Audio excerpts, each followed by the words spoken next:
Hello guys, আসসালামু আলাইকুম। আশা করি সবাই ভালো আছেন। আজকে একটা দুঃখের খবর নিয়ে আপনাদের সামনে আসলাম। ইতিমধ্যে আমি সেখান থেকে এসে পড়ছি। আপনারা জানেন, উলিপুরে যারা যারা আছেন তারা অবশ্যই চিনবেন যে উলিপুরে কাশারি ঘাট নামে একটা গ্রাম আছে। সেই গ্রামে কিছুক্ষণ আগে একটা ছেলে পানিতে পড়ে মারা গেছে। হয়তো সঠিকটা আমি ঠিক মতন জানতে পারতেছি না, কারণ পানিতে পড়ার আধা ঘন্টা পরে বা 40 মিনিট পরে তাকে পানি থেকে তোলানো হয়েছে। সেই অনুযায়ী তাকে বোঝা যাচ্ছে যে সে হয়তো বেঁচে নাই। সো ইতিমধ্যে তাকে উলিপুরের হাসপাতালে নেওয়া হয়েছে। হয়তো আমার জানা মতে সে হয়তো এই এলাকার না, বা হতেও পারে, সেটা আমি সঠিক বলতে পারতেছি না। তার বয়স হতে হবে হলো 5 থেকে 7 বছরের মধ্যে।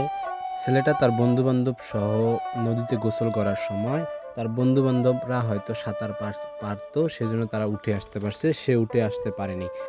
প্রায় 20 থেকে 25 জন মানুষ নদীতে নামছিল তাকে খোঁজার জন্য। সে অতি খোঁজাখুঁজির পরে তাকে পাওয়া গেছে।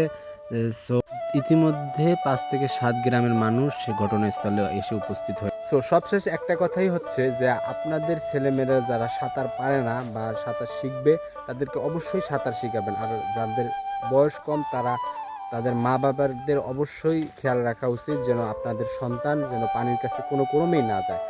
আর বেশিরভাগ ঘটনাগুলো হয় গ্রামের মধ্যে। সো গ্রামের মানুষরা অবশ্যই খেয়াল রাখবেন। আর ঢাকার মধ্যে যারা আছেন তাদের ছোট ছোট সন্তান, তারা পুকুর, ঢাকার মধ্যে তো অনেক পুকুর টুকুর কিছুই নাই, সেজন্য তারা অবশ্যই আপনাদেরকে সন্তানদেরকে সুইমিং পুলে নিয়ে যেয়ে সাঁতার শেখানোর অভ্যেস করবেন, কারণ প্রতিটা মানুষের জন্যই সাঁতার শেখানো উপকারিতা।